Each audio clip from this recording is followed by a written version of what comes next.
Welcome to Unstoppable Podcast with Harry Sardinas, inspiring conversations with influential millionaires, investors, thought leaders, entrepreneurs who are making a massive difference with their innovative products and services, and sharing the challenges and wisdom of how they sold their first million. How would you like to achieve your first million? And today we have an entrepreneur from Singapore. Maxwell, can you introduce yourself and tell us the name of your business? Yes, thank you so much. Thank you, Harry. My name is Maxwell Nee. I have a few businesses, but I'm the Chief Revenue Officer of ScoreApp, which is a lead generation tool used by coaches, consultants, authors, service providers around the world. We have about 6,000 paying clients right now. Wow, that's amazing. So, Maxwell, tell us a little bit more. Why you decide to become an entrepreneur? Are your parents entrepreneur? Your family? Why you decide to be a serial entrepreneur? Like you share with us, you have more than one business, right? Yeah, so there's two parts to it. The first part is pain, and the second part's freedom. So I used to work in corporate. And I did pretty well. I got like 3 promotions in 5 years, and I was Wow. the youngest corporate analyst in the States and all that type of stuff. But it just really lacked, freedom for me. It really lacked ability for me to really express myself creatively and creatively problem solve. And I don't like doing things I don't like to do. I'd rather solve the problem so I don't have to do them instead of being forced to do them, right? So I pretty much pulled the parachute out of my corporate job just because I just had enough, really, really had enough. Like I was in a lot of just can't be here anymore type of thing. And then since then, that's evolved into, I want more and more freedom, and what does freedom look like? Freedom looks like evolving from a location-based business. My dad used to own a restaurant, so he was always very tied down to the location of the restaurant. So I want a zero location based business. So I can be anywhere, I can operate from anywhere, I've got clients anywhere, I can travel whenever I want, I can also earn, as much money as I want, depending on, how hard I work type of thing. So, I would say pain and freedom. Yeah, but Maxwell, this was very brave also because corporate, they make sure that they make you very comfortable. They pay you a lot of money, and they give you a lot of good things. They make sure that you're very comfortable, so you don't go. Yeah, and you decide to quit this corporate life to go to and to become an entrepreneur, which is something very risky. Are you were aware of the risk that you were getting into when you started your first business? Which one was your first business after you left corporate? Yeah, so I definitely had those golden handcuffs. Like I was in a very good, Yeah, golden handcuffs. That's a good yeah, good way to very, describe it. Yeah. I was in a very good situation that was just, um, making me less interested in things that I wanted to do slowly. It was like sort of killing me slowly type of thing, right? The golden Yeah. handcuff. But when you quit, what your parents said that you were crazy, your friends, what happened Yeah, when you of course, my parents hated it. I was in I a went great crazy, job. right? Oh Yeah, man, great what are you job, great doing? pay, great benefits. I had free car insurance, free credit cards, 2%. I worked in banking. I had Wow, 2% off home loans, like all these wow, benefits, right? But when it comes down to freedom, and I guess you have to right. go through to really know, right? You got to experience the pain to really know. When it comes to freedom, um, there's no price that's too high, in my opinion. That's what I decided to feel. That's why I pulled the parachute. I agree 100% with you. I think that freedom is priceless, when you can actually and again, I used to own a restaurant also here in London. I lost over 200,000, you see, and sometimes this experience made me realize what I don't want, right? I want to have a business that I can do it from anywhere. and I want to have the freedom, right? However, people that have restaurant, they're passionate about this amazing lifestyle for them. Yeah, for in my opinion, it's very difficult business, very tough with a lot of variables, a lot of operation.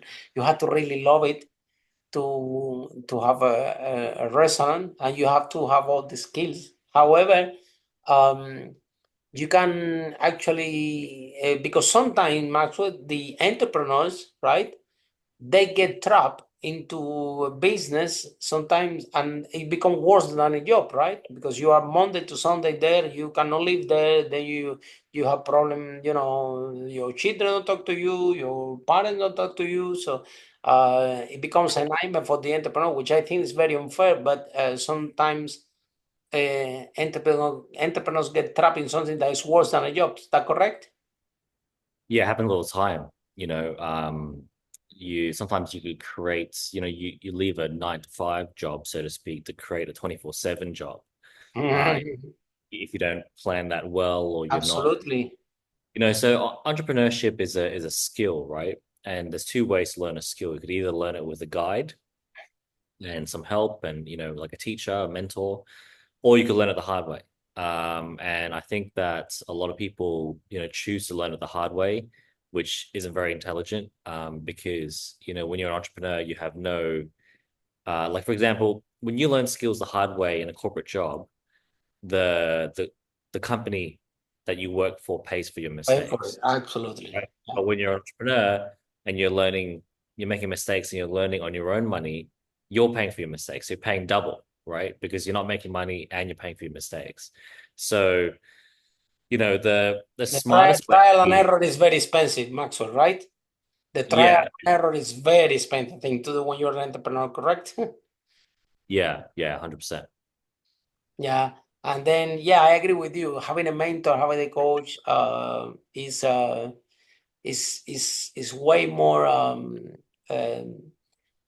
more work viable. Yeah. And the other day, somebody said to me something really interesting. They asked me, Harry, what if you're an entrepreneur? Yeah, what is the fastest way from point A to point B? And I told the guy, well, the straight line. And he told me, no, no, no, no, no. It's the path of less resistance. Think about the river, Harry. Yeah. And I think sometime in business, we want to go from A to B in the straight line as fast as possible. And if we look at like the river, and we follow the path with less resistance, I think that this is where we can find our freedom faster. Yeah, I remember also one of my first business, yeah, with the property. Mhm. Uh, I was it reached to a point that I was not needed in the office anymore. Wow. The whole team was saying, Gary, Harry, go home. We don't need you. That's fine. I said, do you need paper for the photocopy? Anything? He said, no, no, no, it's fine. Stay at home. We don't need you. Mm. We run it without you. It's fine. So, and I think that by you pursuing and by you experience what can be, and then I was so bored, and then I opened the restaurant, and I lost 200,000 pounds. That's the irony of this, right? Yeah. Uh, the thing is that um, when we want, we can design the type of business we want to have and the type of life we want to live. However, it will take some planning, like you say, Maswell, to do that properly, because sometimes people don't even know what they want, right? Maybe a lot of people come and like this podcast. Everybody wants to make a million. And the first time that I make a million, it lasts 3 days only. After you are like, well, what was the big deal? You know what I mean? So Yeah. so then you start to think what I really want, what type of business I want to have, what type of life I want to have. And then, so when you design in Maxwell, for example, because now we're very careful with business or what we get into because of that. We don't want to compromise the freedom. Is that correct? Yeah. 100%. Yeah. So then, so the does anyone in your family is an entrepreneur or any friend or where this entrepreneur is? Okay, you said you have your corporate job and you said I have enough, I'm quitting. But a lot of people, 80%, 90, everybody is in corporate. Sometimes, they cope with it and they never quit. So where do you find the strength? And do you have any role model or I know that every entrepreneur have something within them that they need, uh, that that you only when I have a chance I'm going to do something amazing. But any external source of inspiration that accelerate this path for you? No, not really. The only thing was that I, I love growing, right? Growing Mhm. and moving faster, and I'd hit a really hard ceiling in my job. So then, the choice was either I slow down my expectations or I try something new. So I wasn't ready to slow down my expectations. So the only other option was to try something new, which is to be an entrepreneur. Yeah. Okay, now let's talk about this app that you have, the being a tech entrepreneur, right? Because technology is a different beast. This Yeah. you need Yeah. funding, you need venture capitalists, you need software developers, you need to find to make the product market fit. So how you decided that one of your business is going to be a tech business, which is something that one of the most rewarding in the world. Don't get me wrong. In this podcast, 5 steps how to make the first million. One of the 5 people that I interviewed are always tech people. So clearly, it's a lot of wealth in tech, but it's a lot of risks as well, very high because technology. Everybody thinks that I can. It's like Facebook and Amazon and whatever. I'm gonna make a lot of money. The reality is, you actually have to serve uh, a market and develop a product and make sure that you have traction for the product. Correct? Yeah. Yeah. Yeah. So, you know, any tech company, just to give a bit of context, right? So we have an app, a software, an AI software called ScoreApp. And what it does is that it helps coaches, consultants, service providers, SME business owners to create their own quiz funnel so that they can generate leads and sales for their business. And this type of quiz funnel typically converts at like 40%, so cold traffic to a hot lead, which is about 30%. And it helps you to collect a whole bunch of data, a whole bunch of data on your audience. So if you think about how it works, it's a bit like a personality quiz. You know how everyone has done a personality quiz before. You answer 20 questions and you have one of 16 personalities. This helps you to build your own personality quiz, but for your business, so that you can deliver, like, for example, a personalized report for each one of your clients. For example, which body type are you, right? Or which speaking on stage entrepreneur are you, type of thing. And that's really powerful because people love to learn about themselves. People love to learn about themselves. People love to receive instant value. People love to receive personalized value. And thanks to the power of AI, setting up something like this would take 6, 7, 8, 10 hours. But Wow. thanks to the power of AI and ChatGPT doing copywriting and things like that, it does about 95% of the heavy lifting, and you can write 6 to 7 hours worth of copy in 30 seconds. So it's that part's pretty special. But to come back to your question, right? Why tech? How tech? So very few people could build a tech company on their own. I'm definitely not one of them. You Of need course, typically, no. Yeah, go ahead. yeah. So you typically need three people. You need the sales guy or woman, and then you need the tech person that actually builds it, and then you also need the money, right? Because tech is typically capital intensive, But so a lot of businesses, if you were to start a restaurant tomorrow, you'd have to put, 20, $30,000 pounds as your lease just to open the door. Then you got to pay for furniture and stuff. And people forget that, that's pretty Mhm. capital as well. Exactly. So this business wouldn't have been possible unless the team had met each other, doing other business together. So a lot of the success, I believe, happens from your environment, right? Like it's no coincidence that there's so many, billion-dollar tech companies coming out of the same part of the world, California, because all the talent there, all the money's there, the culture's there, right? And it's just if you're there, it's a very high probability you're going to make a lot of money in tech, right? Even as an employee, it's a very high probability Hmm. because you're in the ecosystem. So, for someone trying to get their first million, I'd first check in with them and say, okay, well, how many millionaires are you hanging out with? Or how many people that are at least working towards being a millionaire you're hanging out with? If you aren't hanging out with any, it's going to be really hard.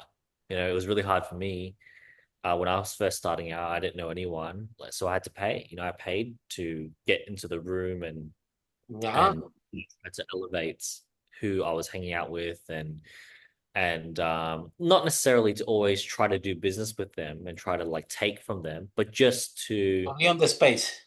just to lift my way of thinking, right? So that my brain would then quickly learn, okay, being a millionaire is normal. It's not special. Like it can be normal if I, stay in this ecosystem, in this environment. So, team environment is so important, and that really starts to statistically show you how quickly you're going to win or if you're unlikely to win, right? In whatever business you're looking to do. And then the thing is that yeah, I think that in a lot of people, I invest in tech companies, and at the beginning at the beginning a lot of people would tell me, oh Harry, you think tech is different than all the business, this is completely different, this is different business. But the more I learn about tech, the more I think that is very similar to the other business. More and more, I think that the times that the VCs were throwing capital to tech companies like crazy, all these times are gone. And now to have a tech business and to raise finance, you have to have your traction, you have to have your MVP, you need to have your product market fit, you need to have all these variables. And if you don't tick these boxes, it's gonna be almost impossible to raise finance, right, Maxwell? Yeah, yeah, absolutely. And there's just so many pieces you need to have in place. And the point I really want to get across is that you can't do it on your own, right? Yeah, Like if you want I to hit agree a million, 100%. yeah, if you want to hit a million in 12 months, it won't happen on your own. If you want to hit a million in 3 years, you could probably do that on your own, right? But if you are serious about doing something big and you have a vision and you want to go for it, then you're going to need people. So, it doesn't cost any money to look for people, right? It doesn't cost any money to build your network and potentially recruit people to come and do make money with you, basically. Mhm. Yeah. And then, Maxwell, what are the 5 steps that, in your opinions, entrepreneurs should be doing out there to make the first million? Yeah, good question. So the first one we just spoke about. So that's your team, your people. If you don't have people around you who can attribute to your team, like for example, if you absolutely hate sales, you need to find someone to work with that doesn't hate sales, or if you absolutely hates finance and numbers, then you need to find an accountant that you like working with, or a potential future CFO you like working with, right? So team sets you up for which direction. And also the next one I believe is advantage. So I believe that you shouldn't do anything unless you have some type of advantage, whether it's speed, it's intelligence, or whether it's just doing something completely differently, where you are. For example, One business model that I like to do is I like to find businesses that are doing well, say in Europe, and then bring them to Asia, right? That's That very good. Yeah, model. Yeah. it's such a simple advantage, because it's already been proven, it's easy and everything else. So why not do that? So, your team, your location then leads on to your advantage. And then from then, most people start building on products, which I believe is a mistake. I believe you should build your distribution first before your products. So you want to know who your clients are and how much they're going to pay before you start building this, masterpiece of a product, because I can promise you it'll almost definitely change. So distribution is, how you're going to get it out to people, what price, where, what time, and, has someone done it before that you could just piggyback off, So a lot of people might go out and build a product that they want to get into Costco, right? And then they build that product for years and years and years and years and years and years. And then they try to sell it to Costco. And then all of a sudden they're amongst 10,000 people that are pitching to Costco, and then they lose and they wonder why, So wouldn't it be more intelligent to talk to Costco first and understand from them, okay, where are your sales? Where are you losing sales? Okay, we're losing sales in you know, electronics. Okay, well, what electronic, would you love to have that's selling really well? Well, Best Buy is selling really well at this, but we don't have it. Okay, bang. You just got an interest from a distributor. Then Absolutely. you go find the product after. Like, what's even better than not building a product is just finding one. Finding one that isn't that better, right? Because Absolutely. yeah, 100%. business is about these five pieces coming together, but you don't need to invent all five pieces, right? You don't need to invent Costco. You could just go into Costco. You don't need to invent the product. You could just get the products or rebrand it or whatever. So I think that a lot of entrepreneurs overlook just simple solutions, and they want to do things themselves, and they want to make it their own brand. There's probably a little bit of ego in there as well, but I think that when you're talking about, investing hundreds of thousands of your own money over years that might never pay off, why would you not look at what could possibly reduce risk? The biggest competitive advantage, in my opinion, is not bigger, better, faster, cheaper. It's low risk. If you could map out a plan that has zero risk for the distributor, zero risk for the product producer, that is proper competitive advantage. And then the last one is, you want to attack a market that doesn't have any restrictions that you can see, So like if you have a lot of passion to be an entrepreneur and everything else, what I wouldn't do is I wouldn't open a restaurant, right? Because how many people can you fit in that restaurant? 50, right? Then how much can you charge them? Like you've topped out your revenue at, $750,000 a year, and that's it. It's done. So if you're gonna put all of that effort in and you have the resources and the team, then why not build an online business or a global business or just a business that just has no restrictions, as an example? So that'll be my five: team, advantage, no market restrictions, distribution first, then products. Yeah, I think I agree 100%. I think that, Max, the biggest issue that we have with the entrepreneurs uh, out there is that they go out, they create a product, they put all the money, effort, and energy in creating this amazing product that they think that everybody will buy.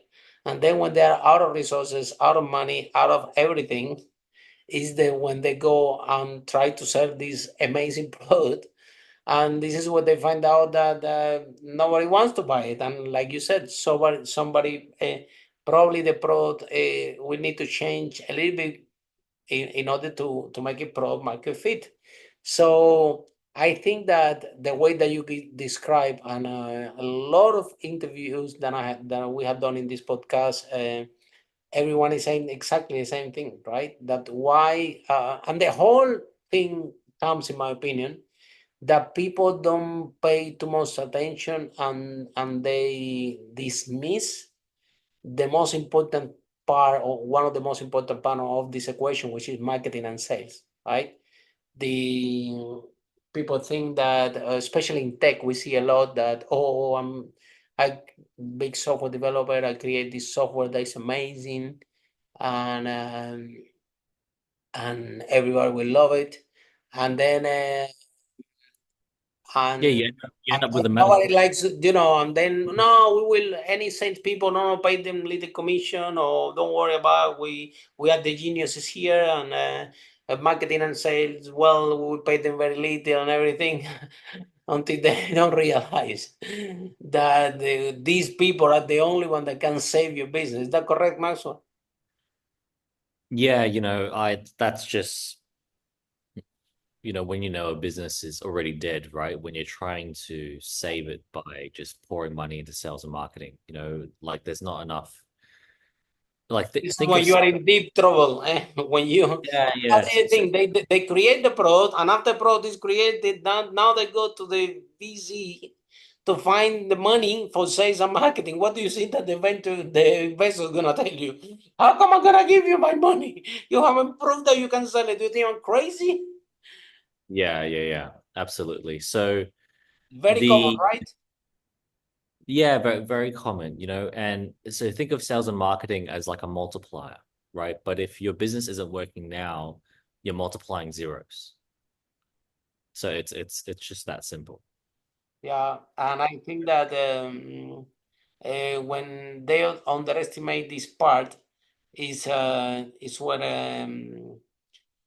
okay, let me ask you a question. Yeah, if you in your startup, yeah, okay, so I can that the way that you did the guide, right? So as you described the process,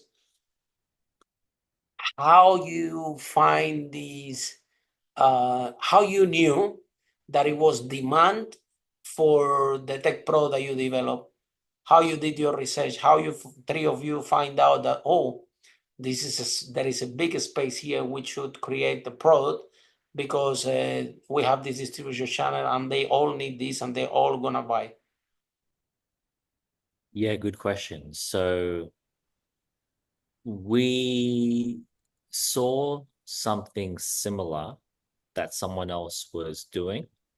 So, the bones of it was there, but how sharp the offer was and the pricing and the design wasn't there.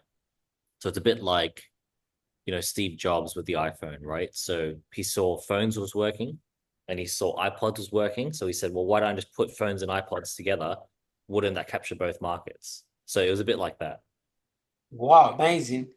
So which is a very good way to do it. And now you have a big market size, and now you're creating a product to serve this distribution, this to distribute the product, right? And I think so when you have your startup, right? Let's see if I'm gonna give you $100 for your startup, yeah, at the beginning, yeah. How much money you gonna put in product development? How much money can you put in marketing and sales? If That's you a good have question. $100, yeah, Yeah. So how you would distribute this fund to make sure that you succeed? Would you put 20 in product and 80 in marketing and sales? Do you do 50-50? How you would distribute this money? yeah, so I'm going to be annoying and Go for it's what you think, it's your opinion. yeah, and restructure the question. So I believe the right answer is not how much you put into each, but when you put it in. So I believe the right answer is I wouldn't put a dollar or 1 cent into either until I had a clear straight line mapped out as to who's going to buy it Wow. when. So Not even $1 out of the 100? Not even no, I would only spend maybe whatever I need to spend on research and verifying that number, that how much people would spend, how much people would buy it for, where they would buy it, who'd be the producer, everything else, Oh, like the whole sales cycle lined up. And I'd spend $99 on wow.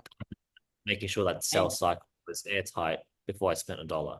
I Yeah. think in product development, I think it's a great advice. I agree 100% with you. I think that and for everyone that is listening is like Maxwell said, we don't we don't want to be annoying. We just want to tell you the truth. How this is reality. This is this is actually what is gonna. If, and I know that like maybe the first time that you have the business, but for my first business, I remember, right? So I was renting rooms. I have a property business, and I put a room to rent, and uh, and then I showed the room, and the first person came and said, "No, I don't like it." I said, Why you don't like the room? Take it." And he said, "No, no, no."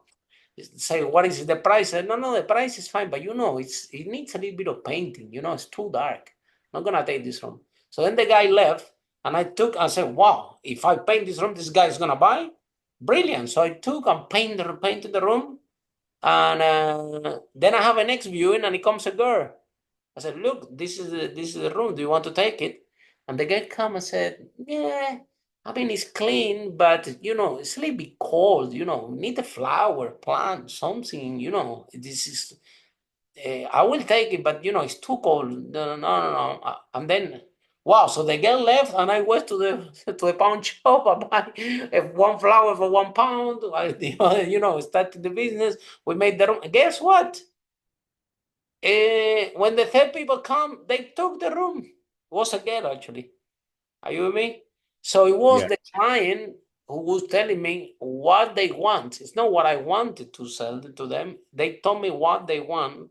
And if I can present it in that way, they will be willing to pay for it.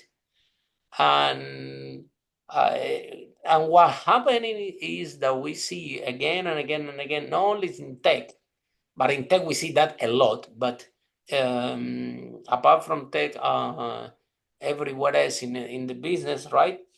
The entrepreneurs both put all the money, resources, sweat, and tears developing the product, and they don't give enough, um, for example, enough attention to marketing and sales and funnels and all this that actually is what that we tailor. By the way, I love your product. It's amazing. I think it's amazing, right? The way that you can actually make this product market fit and people actually will buy, because if people don't buy your product, you are nothing. It doesn't matter. You are nothing, right? Yeah. Yeah, yeah. I really believe that a product only serves its purpose when it's being used, when it's paid for and used by the consumer. If you design an amazing piece of art, but it sits in your garage, you haven't designed a piece of art, because art, the whole circle isn't finished And yet. you can sell it, right? Yeah, until someone buys it, right? It's not a product, it's just a thing. It's like it could be rubbish, right? It's just a thing that's sitting there. Yeah. Okay, Maxwell. So, what advice do you have for the tech entrepreneurs out there that they are frustrated, they are feel trapped in the rat race, they are stuck, they're working really hard, and they're trying to make the product market fit, and the type of kind of exhausted now because they started with the wrong path, and now they have very little resources, and they have a big mountain to climb because they actually now have to sell the product. What advice do you have for these tech entrepreneurs? Um,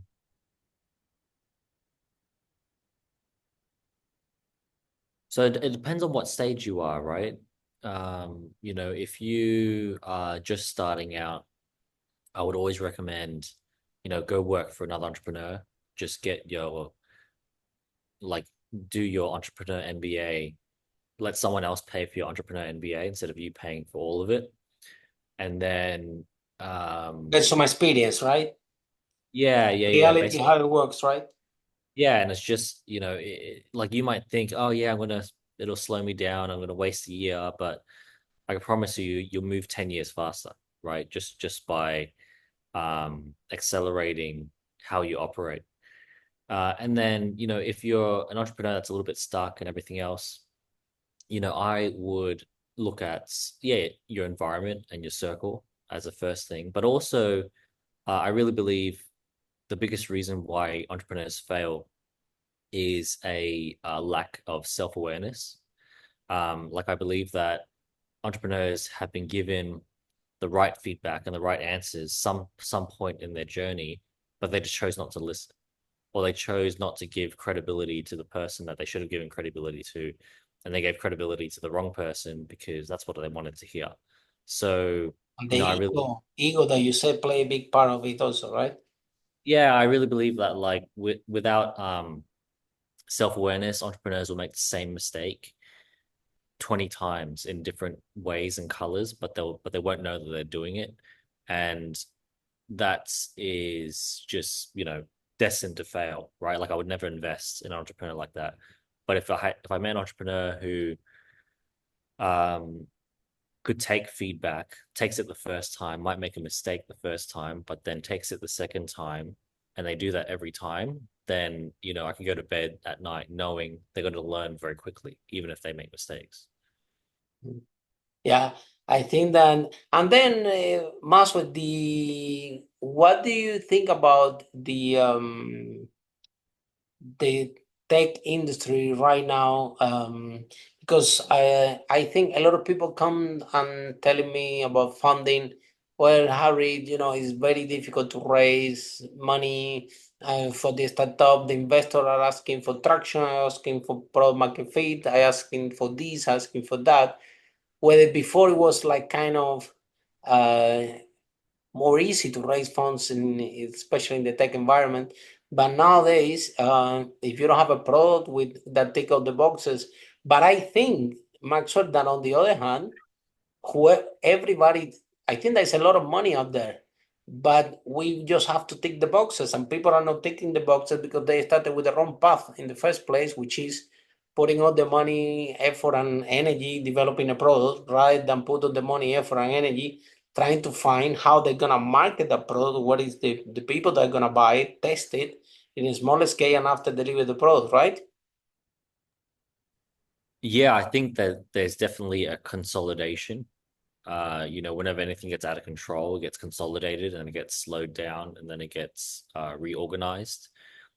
So another thing that I've really learned is that, good times and easy times, and where making money is easy, that breeds bad habits, and most bad Absolutely. decisions are made Absolutely. in good times. And it's only in the bad and hard times that makes the robust entrepreneur, right? And the man or woman who's going to succeed later. So unless you've been through, and we're just going through one of those now, we're going through a cycle where the industry is being consolidated and reorganized, and only the top 10% will still be here 5 years from now. But that happens anyway, right? Like in the UK, I think it's only 3% of businesses last 10 years. Mm-hmm. So 97% just one reason or another won't be here 10 years from now. And that's a fact. So there has to be some consolidation to be in that top 3%. Mm. And then now let me ask another question, and it's regarding the psychology of the entrepreneur. I think that even you, Max, that own several businesses, I think every time that you start a business, you have to build the brand. Yeah, so even this is a lot of work to build one brand. Imagine having several businesses, and I start to build several brands here at home. My girlfriend and I, we own several businesses, and every time, oh, we have this idea, let's have this business. We are like, oh God, to build one more brand again, because it's a big job from scratch to build a new brand. And what happened also is that, when you start in the business, right, the very early stage, when you don't have authority, when people don't don't have credibility, when you are like 2, 3 people, right? And then you're trying to find the first client and the best supplies and the first thing, you find the wrong client, people don't pay you, the supplier didn't give you the product on time, and all this negative baggage is accumulating in your unconscious mind. And if you don't work on yourself, you're gonna be a point that you're gonna be angry at all your business at the same time. So how you find out in your life as an entrepreneur that you have to deal with this negative baggage that we call it, which is the normal result of being an entrepreneur, and how you canalize that and turn it into positive, so you can be calm, you can be centered, and because otherwise this noise on the head, it won't let you work, it won't let you to have this idea, it won't let you to move forward. So when did you decided that, hey, I have to work on myself, I have to do some meditation, I have to do so, go to the gym, or I have to go to the park, I have to do something that I have to work on myself, so I have to be fit to run the businesses, because what will happen is that the business can end up running you and can actually kill you. Yeah. Good question. So, I think self-awareness comes into this a lot, right? Because, if you look at when people make good decisions and people make bad decisions, there's usually a pattern in there. Like, for example, if people keep making bad decisions, it usually started off with one bad decision, and then they're carrying that, into the next decision, and then they stop going to the gym, they stop meditating, stop taking care of themselves, and then all of a sudden they hit a wall, and then they realize, oh, hey, I haven't done this in a while, I haven't done that in a while, I haven't recharged my batteries, haven't cleared my head. Well, it's black and white, right? It's a bit like an athlete. If an athlete stops training and stops taking care of themselves, they're gonna perform not gonna perform as well, right? Or they're going like that. There's nothing happens by accident, So if you have the self-awareness to look at the um the the good habits that you've let go of, or the bad habits that you've taken on, then I think it's pretty simple to narrow in on where you need to focus to bring yourself back on track. So for me, works a lot to walk, right? I like to walk a lot to help me to keep my head. So Maxwell, what is it working for you? What do you think that is the best exercise for you that actually you do this? I don't know, could be go for a swim, something that you can actually recharge your batteries and let all these negative things that they are normally business. People in the entrepreneur think that only happen to them. No, it happened to everybody that is in business. You know, Yeah. it won the path. Like for example, my business when I was not needed anymore with the property one. Well, it didn't start like that. It was a lot of. It took us like I think 5, 6 years to get to that stage. But the beginning was a lot of work and a lot of adjusting and knowing the right people and find the right people. And then at the beginning, we were working with the wrong people, with the wrong clients, with the wrong landlords, with the wrong, everything was wrong. And little by little, you were started to find, these clients are way better. These landlords are way better. Oh, these suppliers are amazing. They're on it. They're doing the job. And, so, and sometimes you're so busy 24/7 that you forgot about look after yourself, right? And that could be very, very could be even dangerous for the entrepreneur, because like I said, the business depend on the size. I remember we have like 177 tenants. I remember at some point all of them want to talk to me. I'm like, I cannot speak with all of you guys. If I speak with you guys, I can't work. I will spend my whole life speaking with all of you. They all want to speak with me. I want to speak with Harry because of this, because maybe they want to go on holiday, they want to do this, they want to do that, and I'm like, you guys, you will kill me. You are so many. You don't get tired. You are so many of you. I'm only one. So, so what is working for you, and when was a point in your life that you have this oversaturation that they say, hold on a minute, I have to do something with me and looking after Yeah. my life, Yeah. otherwise, why the people gonna kill me? Yeah, got it. So I'll be quick because I know that we're Yeah. running out of time, but let me start by saying, what works for me won't necessarily work for you, right? But what Absolutely. works for me is to get up early, uh, get into the gym, sweat, make sure like I sweat like every day. I don't know the science behind it, but I just feel good when I sweat, mentally and physically. And also making sure that I invest in not just my business, but in all parts of my life, right? So, you know, we I with my partner, we like never eat junk food, right? And if we eat junk food, it's Wow. very like never eat junk food, don't have soft drink, um don't even have very much processed food, right? Because it all like there'll be a cost that you and I and everyone pays for that at some point, and that's Absolutely. just not because I paid a lot of costs for a lot of other things. So I want to, invest in dividends rather than just have a huge cost that comes later.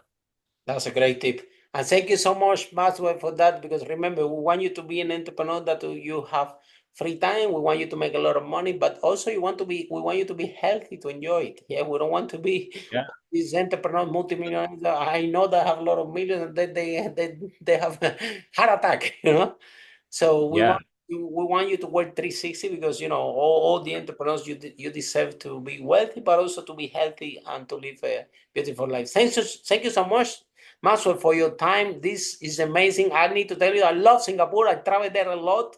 It's brilliant. I've been there several times to do conferences in several venues.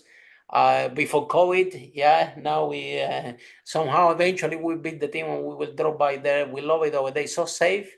You can walk in Singapore 3 a.m., 4 a.m. There's nothing will happen to you. It's safer than London. Anyway, so thank you so much, Maxwell. And for all of you listening the podcast, see you in our next episode. How brave entrepreneurs like Maxwell break that wall and achieve the first million. Bye for now. perfect. Thank you. Follow us for more interviews with world's most influential, audacious entrepreneurs that overcame challenges and adversity, providing you with the blueprint of how they sold their first million so you can grow your business exponentially.